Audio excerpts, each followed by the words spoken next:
On behalf Glories to of Prabhupada. everybody who have joined the class and are about to join and will be listening to it later on. How are you, Prabhuji? I had a big problem trying to get online. The connection in Nakuru seems to be very erratic this evening. I don't know why. It's raining really heavy, That's really the reason. heavy. Yeah, You can that's hear the the reason. rain belting down on the roof. So I don't know if the rain is affecting the connection, but I tried 3 or 4 times. I was almost ready to give up, and then it just suddenly came online. So Okay. we hope for the best. We live in hope, as always. We always Life do. goes on. Life goes That's right. on, and death comes closer. What to do? It's part of the fun. Yeah. Yeah. Who's going to win? Either we or continuing with this Srimad Bhagavatam or death. You don't know who comes first. So, Yes, mhm. it's a perennial battle. Okay. If you are experiencing a problem in the middle of the class, And I you can. think you're warmer in London than we are here. So No, I'm I not can't hearing you hear now. you The properly. screen has frozen. I don't know if you're Yeah. hearing me, or maybe If you switch off your video, then probably yes, you might be better off. yes. Is that Okay. okay, Ken? Is Yeah, that yeah, okay, we can Ken? hear you. We can hear you. Okay. Okay, so it's Yeah, that. you're so fortunate. You don't have to look at me. That's wonderful. So I don't know if we don't look at you, I don't think we can follow you, but never mind. Um, it's a blessing in disguise. It's a blessing in disguise. That's what you think. But I think it's always good to see the speaker. But in these circumstances, we'd rather hear you than see you. Jai. So let us start with the Mangalacharan. I can start with the Mangalacharan and then hand over to you, Prabhuji. Thank you. Om Om Ajnanatimirandasya Jnananjana चक्षुरुन्मिलितं येन तस्मै श्रीगुरुवे नमः श्रीचैतन्यमनोभीष्टं स्थापितं येन भूतले स्वयं रूपा कदा मायं ददाति स्वपदान्तिकं वन्देऽहं श्रीगुरुं श्रीयुतापदकमलं श्रीगुरुं वैष्णवांश्च श्रीरूपं साग्रजातं सहगना रघुनाथान्वितं तं सजीवं साद्वैतं सावधूतं परिजनसहितं कृष्णचैतन्यदेवं श्रीराधाकृष्णपादान् सहगना ललिता श्रीविशाखावितंश्च हे कृष्णा करुणा सिन्धु दीनबन्धु जगत्पते गोपेश गोपिका कान्ता राधा कान्ता नमोऽस्तुते तप्तकाञ्चन गौराङ्गी राधे वृन्दावनेश्वरी ऋषभानु सुते देवी प्रणमामि हरिप्रिये वाञ्छकल्पतरुभ्यश्च कृपा सिन्धुभैव च पतितानां पावनेभ्यो वैष्णवेभ्यो नमो नमः जय श्री कृष्ण चैतन्य प्रभु नित्यानंद श्री अद्वैत गदाधर श्रीवासादि गौर भक्त वृंदा हरे Krishna Krishna Krishna Krishna Hare Hare Hare Ram Ram Ram Hare Hare Hare Krishna Prabhuji. Please Jai. accept our humble obeisances on behalf of everybody who have joined the group and are about to join. Prabhuji, we are reading the Srimad Bhagavatam and we are on Canto 2, Chapter 9, Answers by Citing the Lord's Version. And we are on text 18 today. So over to you, Prabhuji. Hare Jai, Krishna. thank you very much. Hare Krishna. Hare Krishna, everybody. Welcome. So this evening, Canto 2, Chapter 9, Text 18, answers by citing the Lord's version. Tadarshana pariplutanantaro Rishatanu prema barashulochana Nanama padam bujam asya vishvashrit Yatpanam ham siyena patadik amyate. Translation. Lord Brahma, thus seeing the personality of Godhead in his fullness, was overwhelmed with joy within his heart. And thus, in full transcendental love and ecstasy, his eyes filled with tears of love. He thus bowed down before the Lord.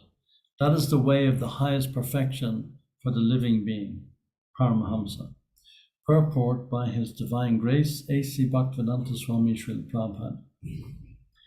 In the beginning of the Srimad Bhagavatam, it is stated that this great literature is meant for the Paramahamsas. Paramo Nimatsaranam Satam. That is, the Srimad Bhagavatam is meant for persons completely free from malice. In the conditioned life, the malicious life begins from the top, namely, bearing malice against the Supreme Personality of Godhead. The Personality of Godhead is an established fact in all the revealed scriptures. And in the Bhagavad Gita, the personal feature of the Supreme Lord is especially mentioned, so much so that the last portion of the great literature has emphatically stressed that one should surrender unto the Personality of Godhead to be saved from the miseries of life. Unfortunately, persons with impious backgrounds do not believe in the Personality of Godhead, and everyone wants to become God himself without any qualification. This malicious nature in the conditioned soul continues even up to the stage when a person wants to be one with the Lord. And thus even the greatest of empiric philosophers, speculating on becoming one with the Lord, cannot become a Paramahamsa because the malicious mind is there. Therefore, the Paramahamsa stage of life can be attained only by those who are fixed in the practice of Bhakti Yoga. This Bhakti Yoga begins if a person has the firm conviction that simply discharging devotional service to the Lord in full transcendental love can elevate him to the highest perfectional stage of life. Brahmaji believed in this art of Bhakti Yoga. He believed in the instruction of the Lord to execute tapa, and he discharged the function with great penance and thus achieved the great success of seeing the Vaikuntha Lokas and the Lord also by personal experience. No one can reach the abode of the Lord, of the Supreme Lord, by any mechanical means of the mind or machine. But one can reach the abode of Vaikuntha Lokas simply by following the process of Bhakti Yoga, because the Lord can be realized only through the Bhakti Yoga process. Lord Brahmaji was actually sitting on his lotus seat, and from there, by executing the process of Bhakti Yoga in great seriousness, he could see the Vaikuntha Lokas with all variegatedness, as well as the Lord in person and his associates. Following in the footsteps of Lord Brahma, any person, even up to this day, can attain the same perfection by following the path of the Paramahamsas, as recommended herein. Lord Chaitanya also approved of this method of self-realization for men in this age. One should first, with all conviction, believe in the personality of Godhead Sri Krishna, and without making efforts to realize him by speculative philosophy. One should prefer to hear about him from Srimad Bhagavad Gita and later from the text of the Srimad Bhagavatam. One should hear such discourses from a person, Bhagavatam, and not from the professional man or from the karmi, jnani, or yogi. That is the secret of learning the science. One does not need to be in the renounced order of life. He can remain in his present condition of life, but he must search out the association of a bona fide devotee of the Lord and hear from him the transcendental message of the Lord with faith and conviction.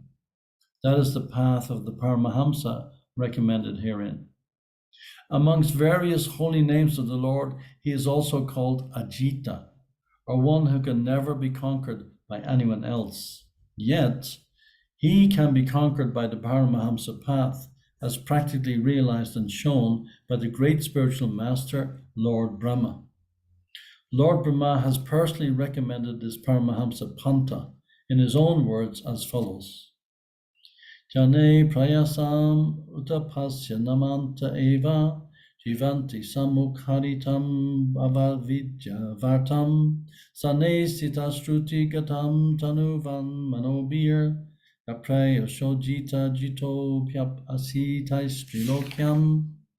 Lord Brahma said, O my Lord Krishna, a devotee who abandons the path of empiric philosophical speculation aimed at merging in the existence of the Supreme and engages himself in hearing your glories and activities from a bona fide sadhu or saint, and who lives in an honest life in the occupational engagement of his social life, can conquer your sympathy and mercy, even though you are ajita or unconquerable. Bhagavatam 10.14.3.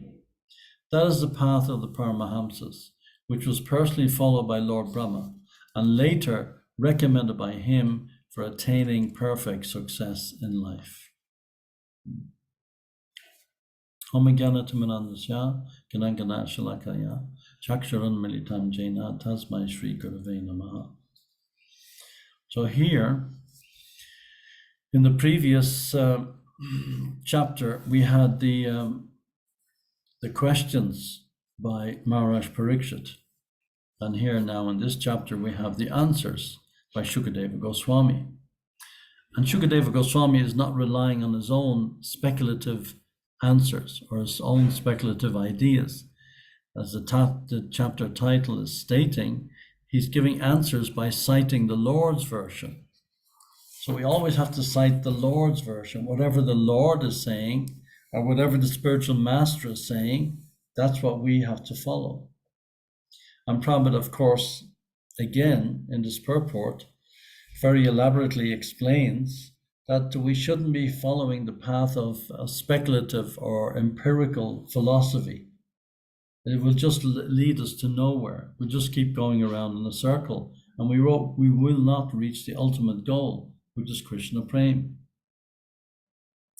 So here in the purport, Prabhupada is saying, the Srimad Bhagavatam, it is stated that this great literature is meant for the Paramahamsas, meant for persons, and this is a very interesting point, completely free from malice. It's a very strong word, malice. In the conditioned life, the malicious life begins from the top. So I suppose we have all started our lives in the material world from a point of view of malice, envy of the Supreme Lord. It's a very strong statement. And it's very difficult to digest this and very difficult to accept it. But it is actually a fact. In the conditioned life, the malicious life begins from the top, namely bearing malice against the Supreme Personality of Godhead. But why would we bear malice against the Supreme Personality of Godhead? It seems like an almost unbearable statement to have to agree to or to even consider. Because we're envious. Because we are envious, we want to occupy the position of the Lord. That's why it's so much emphasized by Srila Prabhupada throughout his purport, throughout his teachings, throughout his lectures and talks, everywhere, that we have to avoid at all costs. And the same thing is spoken by Lord Chaitanya Mahaprabhu. We have to avoid this Mayavadi conception of life that I am God, you are God, we're all God, and it's all one. So when we recite Prabhupada's Pranam mantra, we're stating that he came to smash voidism and impersonalism. And this was one of his main objectives. And we were always thinking, what does Prabhupada mean by smashing voidism and impersonalism? Why is it stated so strongly throughout his literature, throughout all of his books? Prabhupada was emphasizing this point. because we're the ones who are impersonal. We're the ones who are attracted and going toward the void, and all the major, because Prabhupada presented the philosophy of Krishna consciousness for the most part to Western countries, and he came here to the West to present the philosophy of Krishna consciousness to a society that is completely and totally absorbed in voidism and impersonalism. That's why it's a part of his pranam mantra. So Prabhupada is saying the personality of Godhead is an established fact in all the revealed scriptures. And in Bhagavad Gita, the personal feature of the Lord, of the Supreme Lord, is especially mentioned. So this is the fact, the personal aspect of the Supreme Lord. In all the Abrahamic religions, it's actually denounced that you should even consider that the Lord has a form. It's one of the commandments. You should not worship false gods. Do not worship idols. That's it's in the Old Testament. It's one of the commandments. Do not worship idols. So they claim that we're worshiping idols, not understanding that God is a person and he's represented in his form, in his mercy. For us, he's coming in his deity, Archa, Vigraha form, for us to worship, because we cannot see God with these imperfect senses. So the Lord, in his mercy, he appears in his Murti form so as we can have the opportunity to engage with him.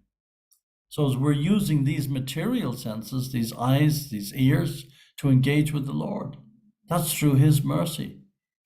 So as it says in Bhagavad Gita, in the 4th chapter, that verse that Prabhupada quotes extensively, Tattvadarshan.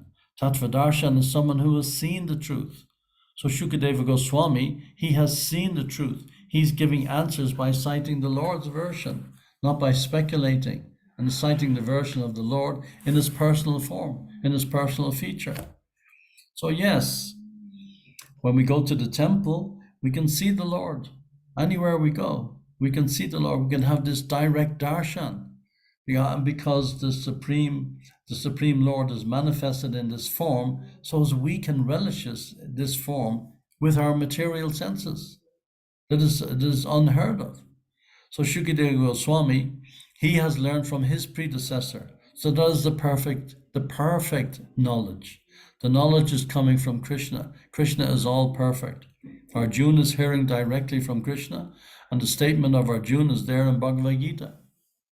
He understands that Krishna is the Supreme Personality of Godhead because he has seen the truth, because he has seen Krishna. Krishna has told him that he's the Supreme Personality of Godhead.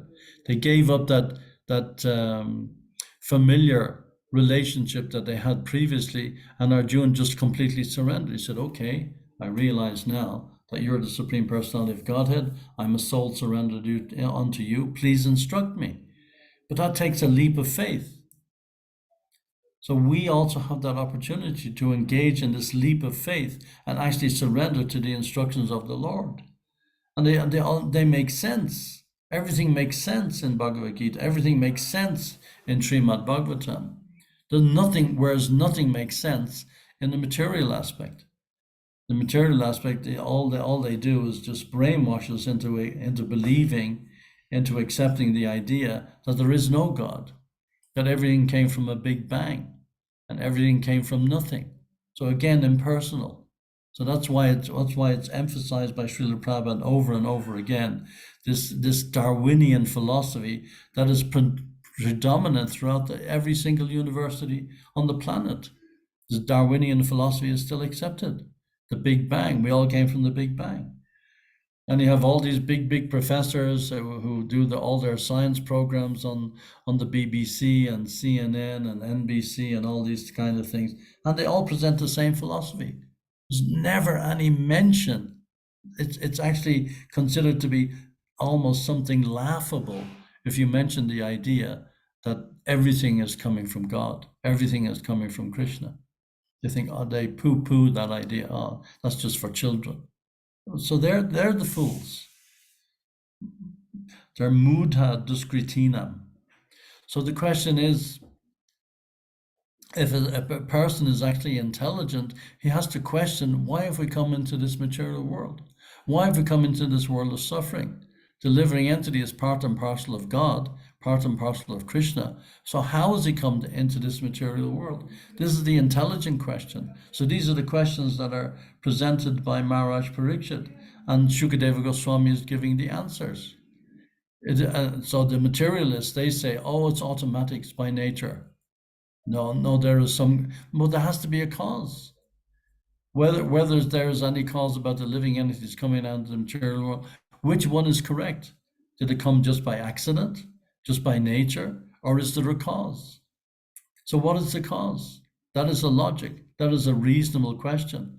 But the materialists, they won't accept that. They said, no, you have to accept our idea. It came from nothing. They do not accept that there is a cause in the creation. And what is the cause? The cause is so as we can live out our little material leelas and our mini leelas in this material world, and we can try to enjoy separately from Krishna. Krishna doesn't want us to suffer. Krishna doesn't want us to engage in these material activities, to be tortured life after life, to go through these lives of perpetual anxiety. But because we want that, then Krishna has instructed Brahma to create the universe so as we can live out our little Leela. It's not that Krishna wants us to be separated from him, but that's the way we have desired it. Just like I've cited it before, when Lord Indra, when he took birth as a pig, he was so attached to his pig life, he didn't want to give it up. Brahma had to come and preach to him, what are you doing here? You're the Lord of heaven. You're in charge of the heavenly planets. What are you doing here? No, I have to take care of my children, piglets, and Mrs. Pig. She has her food and her needs and so on.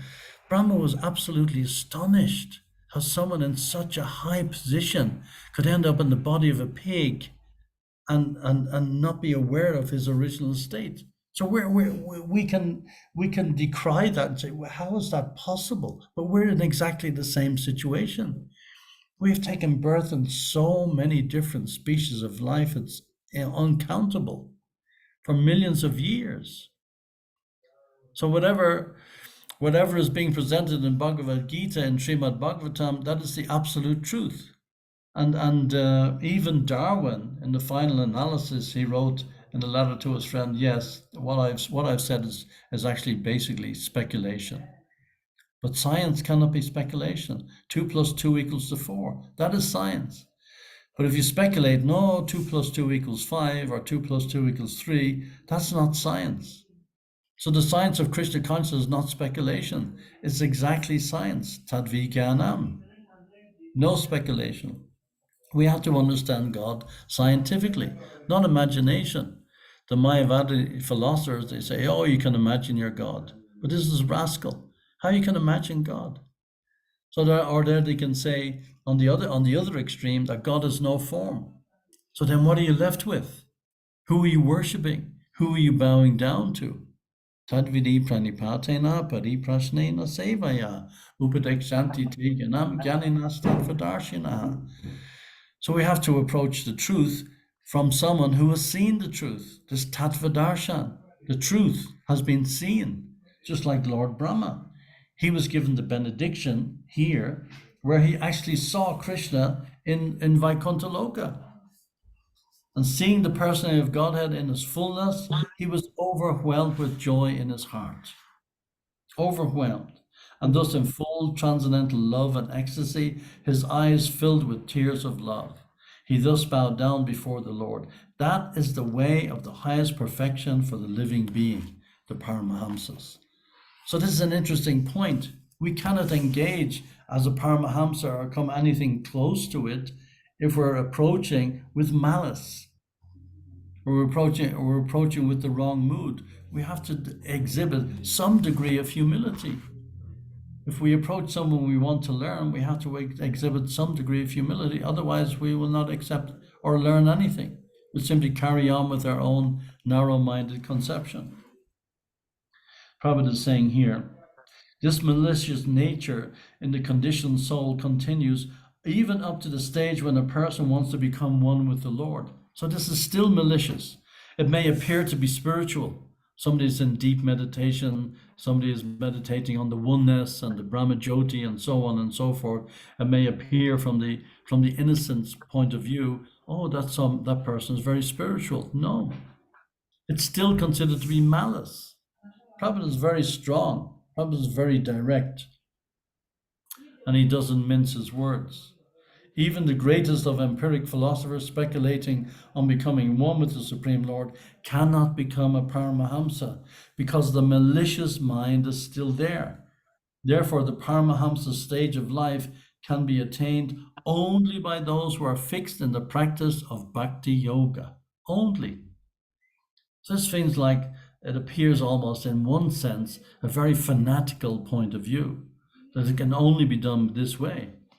But Lord Chaitanya Mahaprabhu, he cited the verse, and we cited constantly, Harinam, Harinam, Eva Kevalam, Kalo Nasteva, Nastaeva, Nastaeva Gataranyata. There is no other way, there is no other way, there is no other way.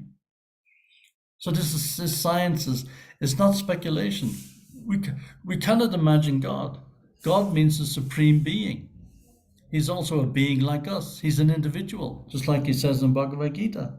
Never was there a time when I did not exist, nor you, nor all these kings, nor in the future shall any of us cease to be. So we are all here face to face. Well, for the most part. But I had to switch off my camera. But we get the idea. I'm an individual, you're an individual, we're all talking, we're all hearing. Similarly, God is also an individual. Just like Krishna says, Imam Vivashvate Yogam. So he's an individual person. He instructed the sun god millions and millions of years ago. So Arjuna inquired, how is it possible that millions of years ago? And then Krishna explained, because you are my contemporary. You are of the same age. So Krishna said, millions and millions of years ago, when I spoke this philosophy, you were also there. But because you're my intimate friend, I'm telling you again. So whenever I descend, you also come with me. But the difference is that you have forgotten, but I remember. So that is the difference between Krishna and an ordinary living being. Krishna remembers everything. He knows everything. I know everything, Krishna says in Bhagavad Gita. That is Krishna, but we do not know. That is the difference. Krishna is not impersonal. He's also a person, but he's not a person like us. He's not a person like, his personality is supreme. So Lord Brahma, he has recognized this. He's been given the mercy, the benediction of the direct darshan of the Lord. So Prabhupada is saying, following in the footsteps of Lord Brahma, any person, even up to this day. So this philosophy doesn't apply to the Bhagavatam when it was written 5,000 years ago. Prabhupada always emphasizes today, immediately, we can achieve perfection. We can attain the same perfection by following the path of the Paramahamsas as recommended herein. And he goes on to say, Lord Chaitanya also approved of this method of self-realization for men in this age. And this is a crucial point. One should first, with all conviction, believe in the personality of Godhead Sri Krishna. So this is the crucial point, right from the word go, believe. And without making effort to realize him by speculative philosophy, one should prefer to hear about him from Srimad Bhagavad Gita and later from the text of Srimad Bhagavatam. So we start off with Bhagavad Gita.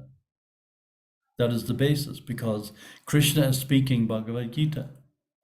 The Srimad Bhagavatam is spoken about Krishna, but Krishna himself is speaking the Bhagavad Gita. So Prabhupada says if we take into consideration the Bhagavad Gita, we study the Bhagavad Gita, we don't need to study anything else. All the scriptures are contained in the Bhagavad Gita. But Prabhupada goes on to warn us here. One should hear such discourses from a person, Bhagavatam, and not from a professional man, or a karmi, a jnani, or a yogi. That is the secret of learning the science. You don't need to be in the renounced order of life. You can remain in your present condition. This philosophy is open to everyone.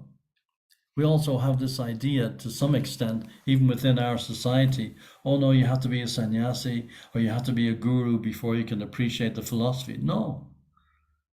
You don't need to be in the renounced order of life, but we must search out the association of bona fide devotees of the Lord and hear from them the transcendental message of the Lord with faith and conviction. Faith and conviction. That's why Krishna says, what is that 9:14 verse? That I'm Satatam kirtiyanto mam yatantascha dridavrat. So this dridavrat, we take a vow with conviction. We have to be convinced. And how do we convince ourselves? By surrendering to the process, by actually chanting the holy names of the Lord without offense as we recite every day. And we have to be careful and guard against the offenses. But if we're continually chanting inattentively, how on earth do we expect to get anything out of our japa? How do we expect to get anything out of our kirtans when we're chanting the names of the Lord? So we have 2 ears. We have to listen with full attention, use both ears. The tongue is chanting the name of the Lord.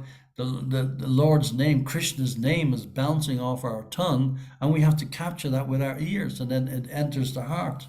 And then with full conviction, then we can actually engage in the pastimes of the Lord, simply by meditating on the pastimes. Prabhupada says, with full faith and conviction, that is the path of the Paramahamsa recommended here. Amongst various holy names of the Lord, he is also called Ajita, one who can never be conquered by anyone else. Yet, he can be conquered by the Paramahamsa path, as practically realized and shown by the great spiritual master, Lord Brahma. Lord Brahma has personally recommended his Paramahamsa path in his own words. O my Krishna, O my Lord Krishna, a devotee who abandons the path of empiric philosophical speculation. See, this is the precondition. And this is important. When we speculate, we get absolutely nowhere. Not only in spiritual pursuits, in any pursuit. If you want to engage in any profession, you can't speculate on what that profession is going to be, or I should do it this way or that way. No, you have to learn from somebody who already knows. That is basic logic and understanding. So Brahma is saying the same thing here. A devotee who abandons the path of empiric philosophical speculation aimed at merging in the existence of the Supreme and engages himself instead in hearing your glories and activities from a bona fide sadhu or saint, and who lives an honest life in the occupational engagement of a social life, can conquer your sympathy and mercy, even though you are ajita or unconquerable. So we don't have to give up any, even in social life, we can engage in service to the Lord. We don't have to wander off and try to invent something new. We don't have to reinvent the wheel. So the difference is, Krishna knows everything. He's not impersonal. The whole world is going on under Krishna's direction, but Krishna doesn't have anything to do. He's enjoying with Srimati Radharani. That is his position. So he has to create one university or destroy one university. He doesn't have to take anything into consideration. He just appoints somebody to do it. He's engaged in his pleasure. He's the reservoir of all pleasure. His pleasure is never disturbed by any activity. He's completely perfect. Just like in our society, in ISKCON, we're not perfect. Still, the members of the society and we're completely and totally engaged in trying to dedicate our lives to the propagation of the holy names of the Lord and following the instructions of Srila Prabhupada to the best of our ability. Whatever Prabhupada says, we try to do. So, if we try that and we engage in that way, if an ordinary person can have some power, he doesn't have to do anything personally. Simply by his desire, everything is done. So why not Krishna also? Where's the difficulty? In the Bible it is written, God said, let there be creation, and there was creation. So that is Krishna. He simply desires, let there be creation. So he's the cause. And immediately everything is there. How's it being done? Automatically? There's no automatic. It is done by the mercy of the Lord. Ishvara Parama Krishna Satchitananda Vigraha Nadir Govinda Sarvakarna Karnam. The original desire is Krishna's. What are we going to do? What can we do? We can't do anything. We cannot do anything independently. We imagine that we can. and we think we can, and we achieve something. We build an empire, we build a factory, we build a business, we build a house, whatever the case may be, and we think, oh yeah, you see what I've done. We can't do anything independently. We imagine that we can. So without Krishna's desire, absolutely nothing will happen. Not a single blade of grass can move without his sanction. So the theory that the world is going on automatically, just like Brahma, he didn't know what to do. He was sitting on the stem of the lotus flower, then he just sat down on the lotus flower. That was his seat. And he heard the instruction to perform tapasya.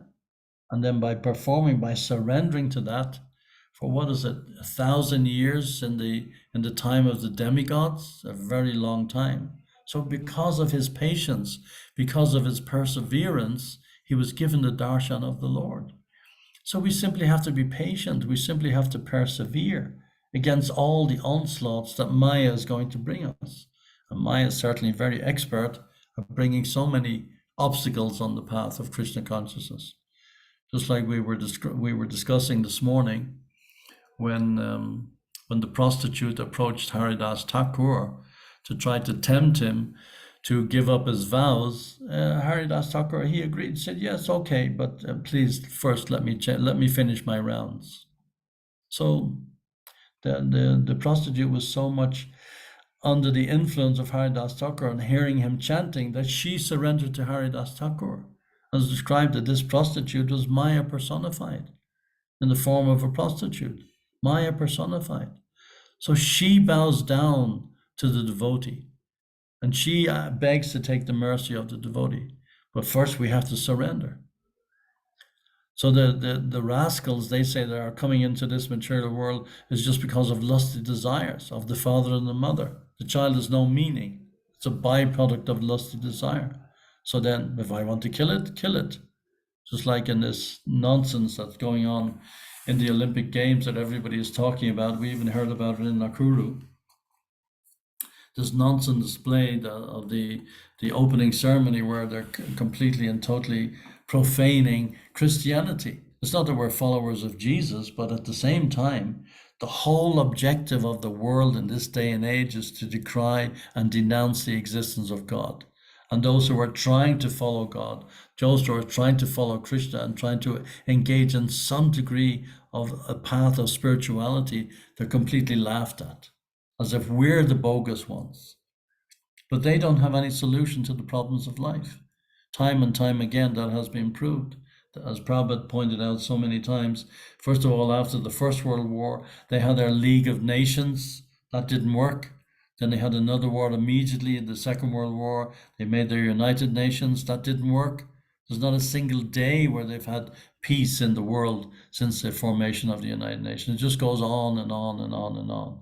And as Einstein said, if you keep doing the same thing over and over and over again and expect a different result, that's a definition of insanity. And that's exactly what we're doing. The entire planet is engaging and doing the same thing over and over and over again.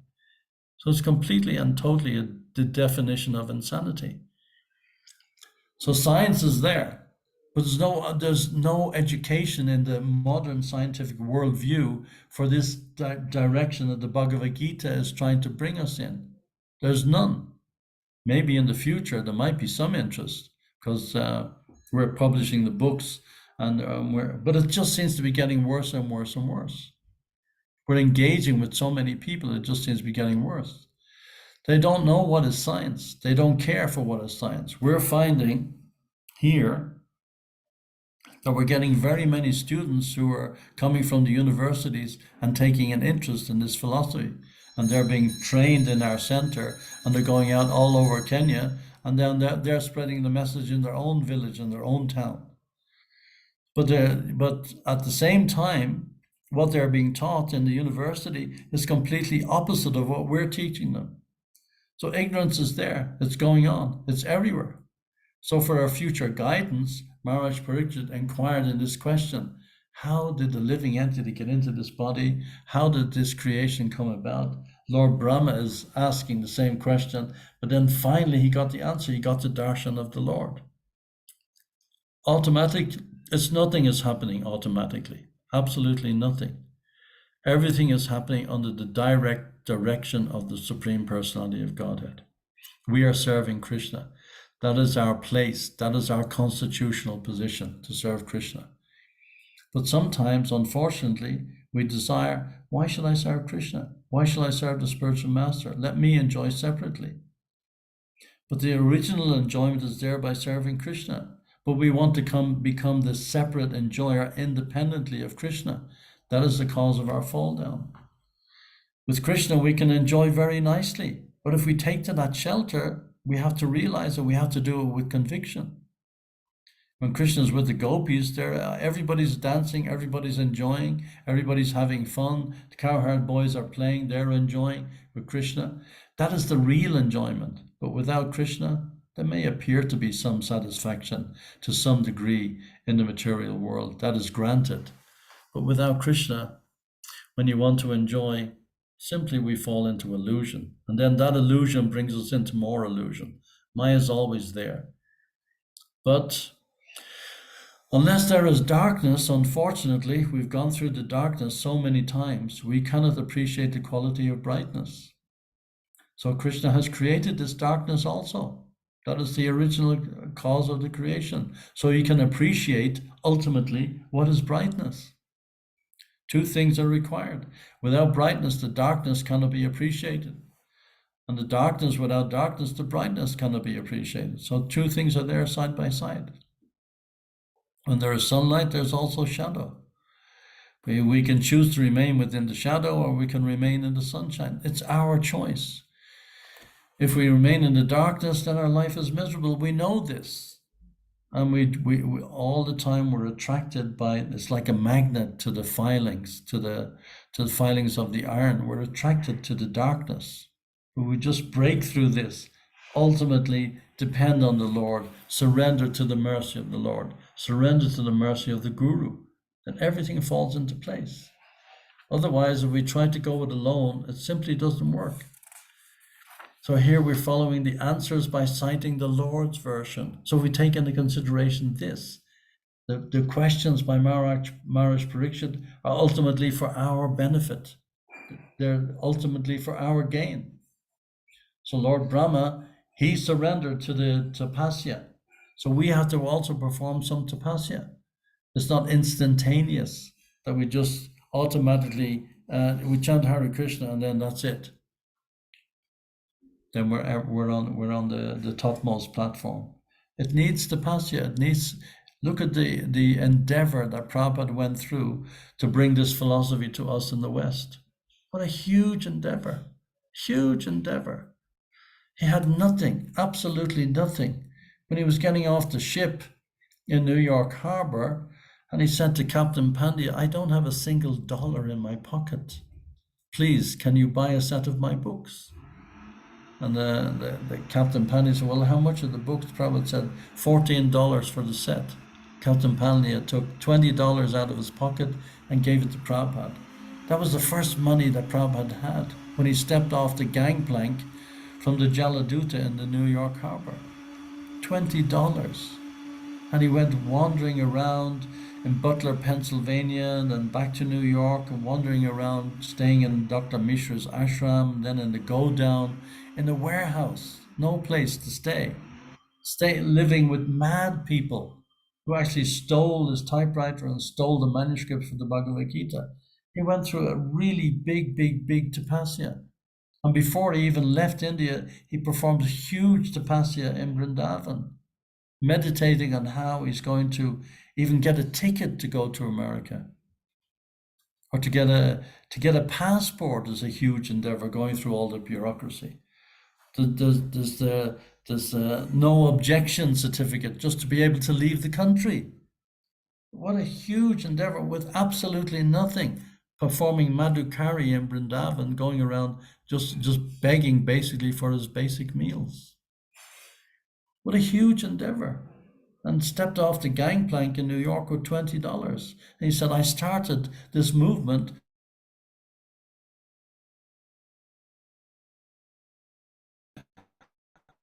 under a tree in New York, in Tompkins Square Park. we get it, we have been given it so easy. Everything has been given literally on a plate.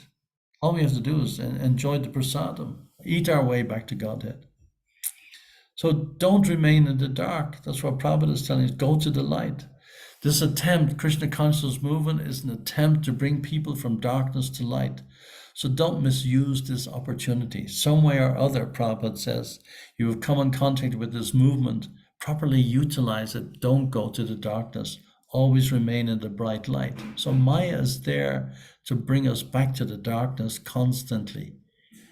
And Maya is going on in our head. Maya is only fulfilling our desires. We can't blame Maya. Oh, it's Maya's fault. Just like the Christians say, oh, the devil made me do it. Oh, no, the devil didn't make you do anything. You did it of your own volition. You did it by yourself. So just surrender to the process of Krishna consciousness. Chant Hare Krishna and be happy. We distribute these books all over the world. But do we do it ourselves?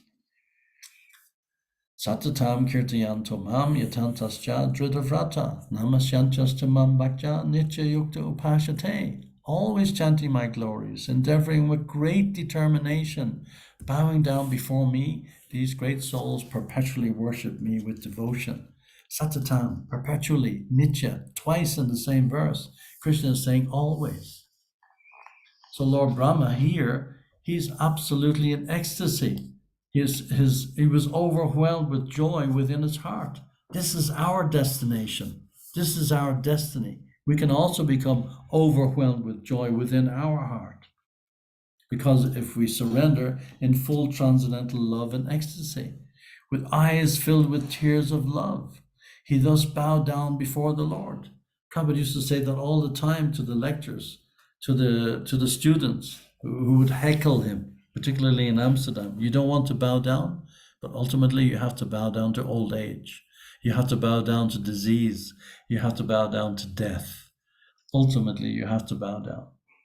So why not bow down to Krishna? There's the ultimate gain. There's the ultimate benefit. Follow in the footsteps of Lord Brahma. He's the head of our Sampradaya. And even Lord Brahma, although he's a living entity, he's a jiva, just like us, but he achieved the ultimate goal. He achieved the absolute truth. He got the darshan of the Lord. So Dhruva Maharaj, the same thing. He got the darshan of the Lord. He was looking for something else. So we may be looking for something else. We may be to some degree materially motivated in our approach to our Krishna consciousness. That may be there within our heart, deep down. Just like Dhruva Maharaj. He was searching for something else. He wanted a big kingdom. He wanted a kingdom greater than his father's. But he was given the darshan of the Lord by the mercy of Narada Muni, who gave him the mantra to chant. So by the mercy, inadvertently, he got the darshan of, then he realized, what a waste of time. I've been searching for pieces of broken glass, and I have this diamond before me. What a fool I've been. And then immediately Lord Vishnu disappeared. But he got the darshan, he got the mercy. So we get the mercy every day, every single moment we chant. The mercy is there for us. Are we open to receive it? That is the thing. We have to be open to receive that mercy. It is unlimited. Just like we sing every morning, Samsara Dava Nalalita Loka. The spiritual master is showering his blessings like an ocean of mercy. Just like in the forest fire, Samsara Dava Nalalita Loka. In the forest fire, there's no escape. All the animals are burnt along with the trees. And all the insects and the birds, they're simply destroyed. They cannot escape. It's too overwhelming. And the only thing that can put out the forest fire is this downpour of rain. You can come there with your fire brigade or your hose or your bucket or your fire extinguisher. It doesn't work. So say we also have recently had that experience just last week in Sharanagati in Canada, where the devotees lost so many things. Fortunately, most of the project was saved, but so much was lost. But what can we do in a forest fire? We're completely and totally open to the elements. We can do nothing. But we're in the same situation. Samsara Davanalita Loka. By the mercy of the Guru, we get Krishna. We surrender to the process. And then he will put out this forest fire of our material existence. But are we prepared to pay the price? What is the price? Chant Hare Krishna and be happy. Take a little prasadam. When you're tired, take a little rest. Chant and dance in ecstasy in the kirtan. I mean, what is the price? Is that a price to pay? It's absolutely nothing. We're asked for nothing, and we're given the greatest gift on a plate, literally, that we can eat. We can eat our way back to Godhead. But do we want it? Are we prepared to make the endeavor, make the effort? That's debatable. So we have to surrender to the process and really, really take it seriously. The world is in chaos. We're reminded of this every single day. I don't even bother to look at the news anymore. It's just all so full of BS, completely and totally. They don't have a clue what they're doing, and they're only interested in name and fame and trying to eke out the sense enjoyment from some body that is just devoid of any enjoyment, completely and totally devoid of anything. It's gone. It's like trying, as Prabhupada has explained so many times, trying to squeeze the last drop of juice out of the orange that has already been sucked dry. And that's what we're trying to do. But there is an alternative, and that alternative is open to us. It's open to all of us.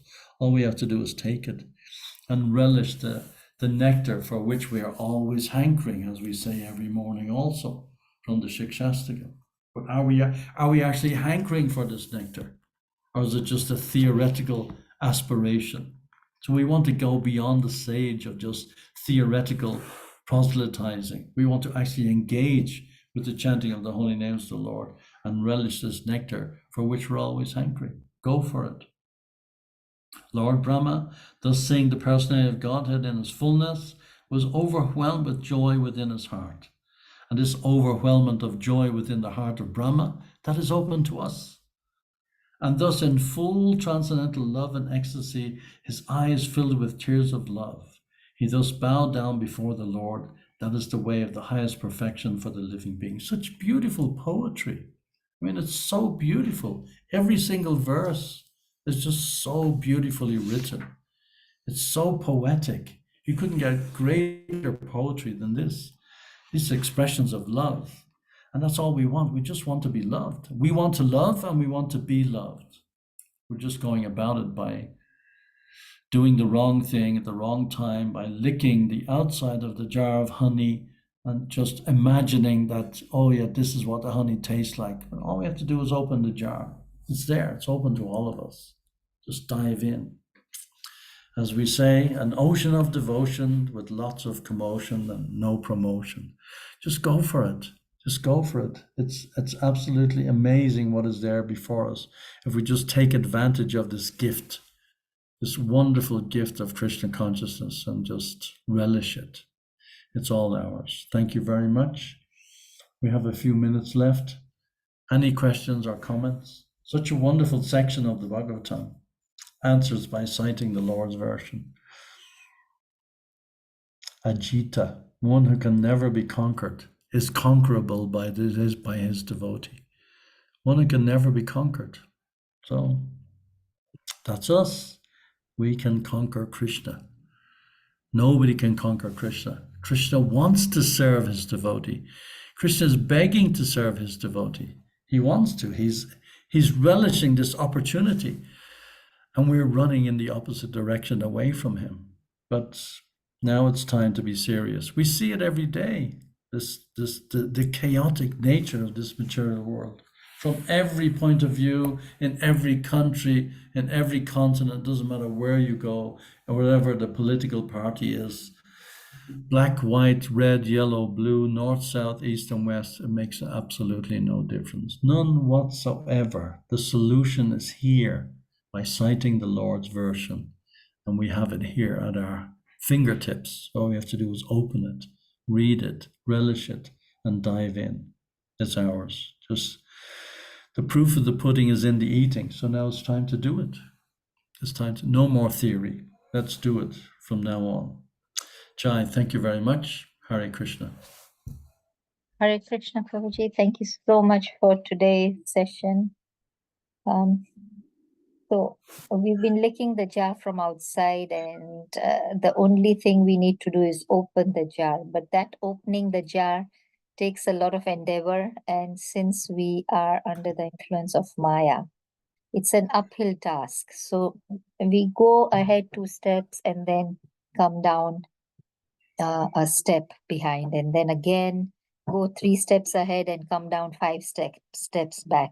So it's a constant battle, and for us, I think it's we are swimming against the flow. So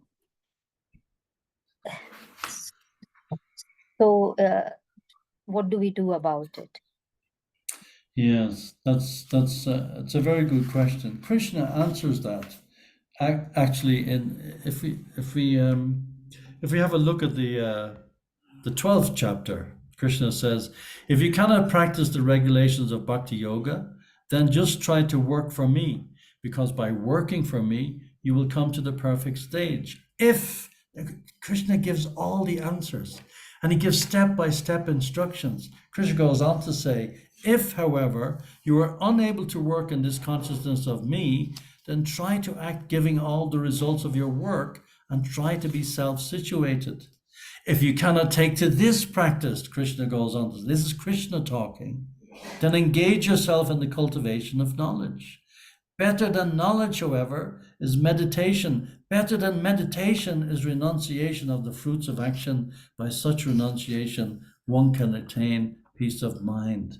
And then in the conclusion, Krishna says, one who is not envious, but is a kind friend to all living entities, who does not think himself a proprietor, is free from false ego, who is equal in both happiness and distress. This is the key. Are we equal in both happiness and distress? I know I'm not. When things go wrong, I'm down in the dumps. When things go right, I'm happy. I mean, that's kind of natural. But Krishna is saying, try to be equal in both happiness and distress, who is tolerant, always satisfied, self-controlled, and engaged in devotional service with determination. This is the key.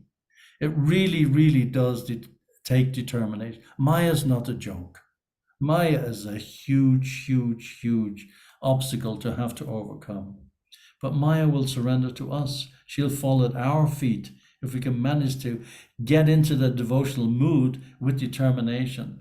His mind and intelligence fixed on me, such a devotee of mine is very dear to me. So Krishna goes on to say, he for whom no one is put into difficulty, who is not disturbed by anyone, who is equipoised in happiness and distress, fear and anxiety, is very dear to me. My devotee is not dependent on the ordinary course of activities, who is pure, expert, without cares, free from pains, and not striving for some result, is very dear to me. So you see this, not dependent on the ordinary course of activities. This is something that we have been engaged in for millions of years. We're dependent on the ordinary course of activities. We accept this life as the all in all. So because we accept it as the all in all, when things go wrong, and we relate to this life with such a depth of conviction in our understanding that this life, this body, this family, this society, these friends, everything is everything to me. So when we understand that it's not, is not dependent on the ordinary course of activities, who is pure, expert, without cares, one who neither rejoices nor grieves, who is neither laments nor desires, who renounces both auspicious and inauspicious things, such a devotee is very dear to me. There's always a room for improvement. There's always room to find out a solution. There's always a way by which Krishna, and Krishna himself says, declare it boldly, O Arjuna, my devotee never perishes. So the secret, the key is to try to become a devotee and just surrender to Krishna. Krishna is doing everything anyway. Nothing is in our hands. Nothing is in our control. Not a blade of grass moves without my sanction. So he's doing everything. So we just have to come to that realization. I can't even control the movements of my own body. What to speak of anything else? I've no power to do anything. I've no power even to breathe. But somehow or other, if I surrender, I get the mercy of Guru and Krishna. And Bhaktivinoda Thakur, he says, when, oh when will that day be mine, my offenses ceasing, taste for the name increasing? When, oh when will your mercy shine? When, oh when will that day be mine? So we have to beg for that mercy. We have to beg to make me an instrument of your peace. And then to just completely get out of this consciousness that I'm the doer. We're not the doer, but that takes a lot of conviction, that takes a lot of realization. That's easier said than done, but there is a way. And if we just continue to chant, eventually, just like Lord Brahma, he meditated for 1,000 years in the time of the demigods. It wasn't that it was instant, but he persevered. And look at the result. He got the darshan of the Lord and the Lord's associates. So we're in the same boat. We're all in the same boat. Literally. We're all on the same planet. We all have to endeavor in the same way. We all have to overcome the mind. We all have to overcome the dictates of the senses. It's a climb. It's a huge endeavor, but there is a result. And we stick together. We encourage each other. We help each other to go forward. That's the secret. That's the key. As Prabhupada says in the purport here, the association of devotees is crucial. We needed to be reminded of this every day. That's why Prabhupada designed the morning program and the evening program. We hear the scripture in the morning, we hear the scripture in the evening, we chant and dance and engage with the holy name to the best of our ability. Is that okay? Yes, Prabhuji, thank you so much. I think we've exhausted our time. Are there any burning questions? Burning questions? No, we don't want any more forest fires. We have enough. Okay, so I can request Bhakta Mugo. Are you able to end the session for today? Hare Krishna. Thank you. And please accept my humble obeisances. Your Grace Vidura Prabhuji for that beautiful discourse on Srimad Bhagavatam 2.9.18. I'm just very happy that you have reminded us we can actually eat our way back to Godhead. Yes, very important, very important. That's the reason I joined, why I became a devotee. Yes, I remember your story that you gave us in Mombasa. Yes, thank you very much, Prabhuji.